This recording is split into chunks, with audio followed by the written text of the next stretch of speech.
Once again, a new but आधा अधूरा statement by Union Minister Nirmala Sitharaman on cryptocurrencies in India.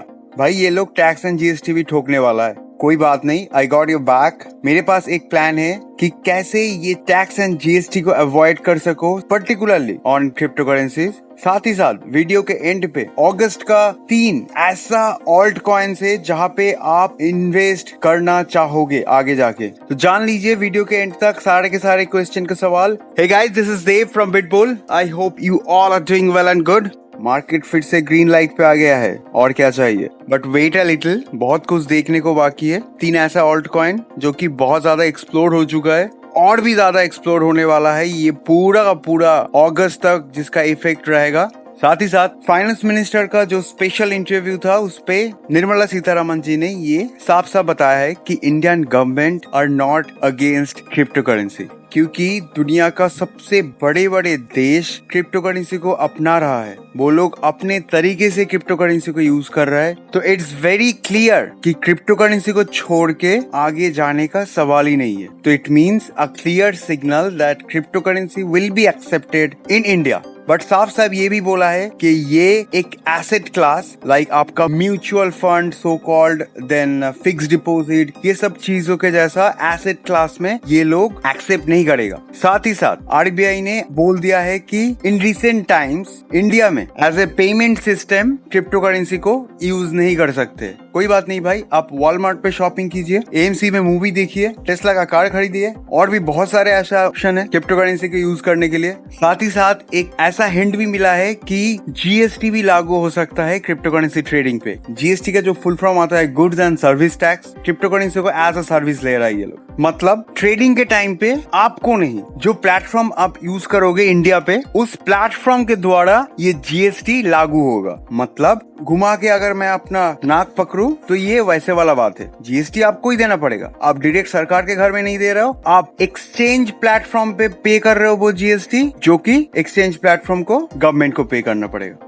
तो अभी तक का जहाँ पे WazirX का जो एक कट टू कट 0.2% का फीस लगता था, वो बढ़ जाएगा। अभी कितना बढ़ेगा उसका कोई भी आइडिया नहीं है। साथ ही साथ गवर्नमेंट ने ये भी बोला है कि शायद क्रिप्टो करेंसी को उतना ज्यादा एक्सेप्टेंस मिले या ना मिले, लेकिन ब्लॉकचेन सिस्टम को बहुत अच्छे तरीके से ये लोग वेलकम करेगा इंडिया में। ब्लॉकचेन सिस्टम को मतलब जो ब्लॉकचेन का सीक्रेसी का तरीका है, जिसपे कोई फ्रॉड नहीं हो सकता है, जिसपे हर एक डेटा बहुत ट्रांसपेरेंट है, जहाँ पे अंडर द टेबल जितना भी सारे काम है बहुत कम हो सकता है। तो ऐसा कुछ जो ब्लॉकचेन सिस्टम का जितना भी पॉजिटिव साइड है वो बहुत जल्दी अडॉप्ट करने वाला है इंडिया। ऑलरेडी स्टार्ट हो भी चुका है। साथ ही साथ एक इनसाइड न्यूज ने ये भी कंफर्म किया है कि मिनिस्टर से स्टार्ट करके इंडिया का बड़े से बड़ा इंडस्ट्रियलिस्ट, इन्वेस्टर्स, सब के सब एक ह्यूज परसेंटेज तक, आइदर इंडिविजुअल हो सकता है, फैमिली मेंबर्स हो सकता है, सारे के सारे डायरेक्टली क्रिप्टो करेंसी में इन्वेस्ट करने के साथ जुड़ा हुआ है।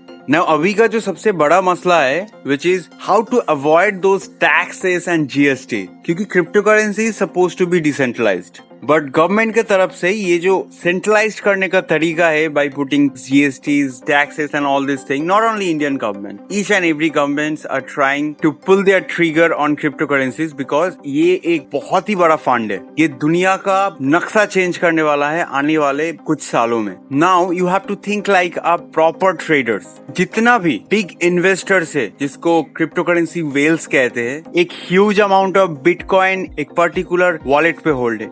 सेम इथेरियम का भी एक ह्यूज परसेंटेज ऑफ इथेरियम एक वॉलेट पे होल्ड है। ऐसे सारे के सारे क्रिप्टो करेंसी में ऐसा ना ऐसा एक वॉलेट मिल जाएगा जहां पे एटलीस्ट 30 to 50% उस कॉइन का टोटल सप्लाई एक वॉलेट पे होल्ड रहता ही रहता है। तो वो लोग क्या यूज करते हैं? बहुत सिंपल सा बात है, कोई भी सेंट्रलाइज्ड कोई भी प्लेटफॉर्म यूज नहीं करेगा। चाहे आप दुनिया का सबसे बड़ा सेंट्रलाइज्ड प्लेटफॉर्म कॉइनबेस से स्टार्ट करके आप WazirX का प्लेटफॉर्म तक आ जाओ, सारे के सारे सेंट्रलाइज्ड प्लेटफॉर्म है। सारे के सारे अपना गवर्नमेंट को टैक्स पे करता है, साथ ही साथ लाइसेंस भी लेना पड़ता है, which is very fair. Business कर रहे हो, टैक्स तो देना ही पड़ेगा। लेकिन क्रिप्टो करेंसी ये अपना मनी है, ये आप इन्वेस्ट कर रहे हो, इसीलिए now you all have to study about decentralised exchange, कैसे डिपॉजिट करते हैं, कैसे विड्रॉल करते हैं। जो टॉप 3 डिसेंट्रलाइज्ड एक्सचेंज प्लेटफॉर्म है वो मैं आपको बता देता हूँ। जो फर्स्ट पोजीशन में है विच इज पैनकेक स्वैप, फिर है एप स्वैप, तीसरे पोजीशन में ऑटोफर्म। ये सब जो डिसेंट्रलाइज्ड एक्सचेंज प्लेटफॉर्म है बिना टैक्स के आप ये सब यूज कर सकते हो, लेकिन थोड़ा सा कॉम्प्लिकेटेड है इसका यूज केस, क्योंकि इसमें उतना ज्यादा ट्रांसपेरेंसी नहीं है। ये सब कोई भी डिसेंट्रलाइज्ड एक्सचेंज यूज करने के लिए आपको आइदर एक मेटामास्क वॉलेट डाउनलोड करना पड़ेगा, साथ ही साथ आपको ट्रस्ट वॉलेट, ये दोनों वॉलेट में से कोई भी एक वॉलेट आपके फोन में इंस्टॉल करना होगा, जिसके थ्रू ही आप ट्रांजैक्शन कर सकते हो ये सब डिसेंट्रलाइज्ड एक्सचेंज पे। एक अच्छा न्यूज भी है कि अगस्त के एंड तक WazirX ने जो डिसेंट्रलाइज्ड एक्सचेंज लॉन्चिंग का एक अनाउंसमेंट किया था, उसके लिए भी आप वेट कर सकते हो, क्योंकि हम सभी वो WazirX का डिसेंट्रलाइज्ड प्लेटफॉर्म ओपन होने का ही वेट कर रहा है। अल्टीमेटली ये सारे के सारे डिसेंट्रलाइज्ड प्लेटफॉर्म आपके लिए अपना एक पिगी बैंक होगा, जहाँ पे पैसा होल्ड या फिर सेव करने के लिए आपको किसी को 1% भी टैक्स देना नहीं पड़ेगा। इसी के चलते आप अगर स्पेशली चाहो कि मैं आपको डिसेंट्रलाइज्ड प्लेटफॉर्म का यूज केस आपके सामने शो करूं स्टेप बाय स्टेप, कमेंट पे बोल सकते हो। आने वाले वीडियो में जरूर मैं उसको अपडेट कर दूंगा।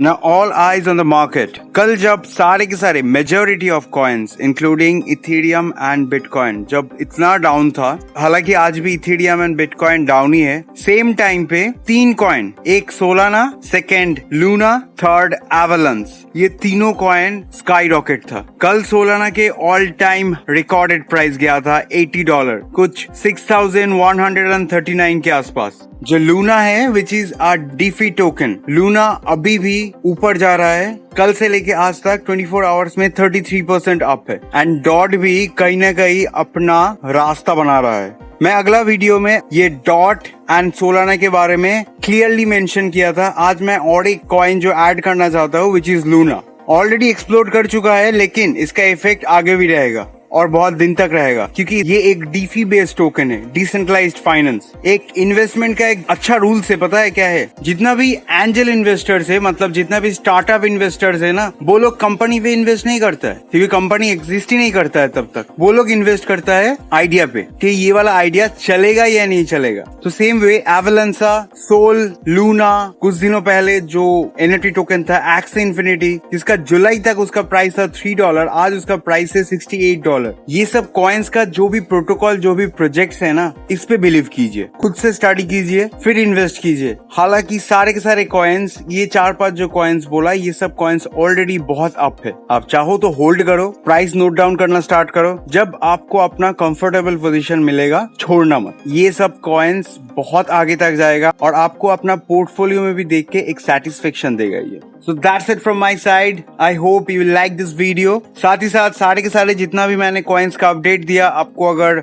सारे के सारे कॉइन्स के बारे में कुछ इनसाइट चाहिए, एंड स्क्रीन में देखिए, मैंने ऑलरेडी वीडियो बना चुका हूँ पर्टिकुलरली ये सब कॉइन्स पे, आप चेक कर सकते हो, उसके बाद खुद से भी रिसर्च कर सकते हो। साथ ही साथ share this video with your friends and family, like our video, subscribe our channel and click on the bell icon. Help us to grow. We'll grow together. Take care. Dave signing off.